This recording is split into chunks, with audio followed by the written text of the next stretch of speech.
আলাইহিস সালাম এবং ফেরাউনের সেই অলৌকিক ঘটনার গল্প। ফেরাউনের বিশাল সৈন্যবাহিনী মরুভূমি দিয়ে ধুলো উড়িয়ে দ্রুতগতিতে ধাওয়া করছে।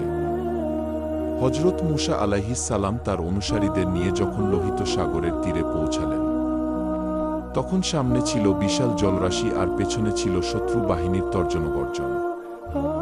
বনী ইসরায়েলীরা মৃত্যু ভয়ে আতঙ্কিত হয়ে পড়ল। কিন্তু মুসা আলাইহিস সালাম আল্লাহর ওপর অটল বিশ্বাস রেখে শান্ত থাকলেন। ঠিক তখন আল্লাহর হুকুমে তিনি তার হাতের লাঠি দিয়ে সমুদ্রের পানিতে আঘাত করলেন। সাথে সাথে এক অভাবনীয় অলৌকিক কাণ্ড ঘটল।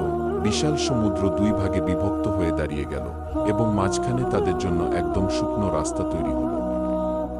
মুসা আলাইহিস সালাম এবং তার অনুসারীরা সেই রাস্তা দিয়ে নিরাপদে সমুদ্রের ওপারে পৌঁছে গেলেন।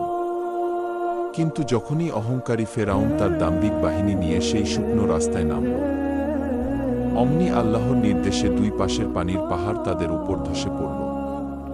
চোখের পলকে ফেরাউন তার পুরো বাহিনীসহ সমুদ্রের গভীরে তলিয়ে ধ্বংস হয়ে গেল। এভাবেই আল্লাহ তাআলা তার প্রিয় বান্দাদের রক্ষা করলেন এবং সত্যের বিজয় নিশ্চিত করলেন।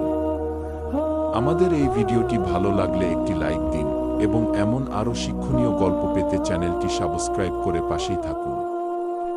পরবর্তী ভিডিওর জন্য কমেন্ট করে আপনার মতামত জানান।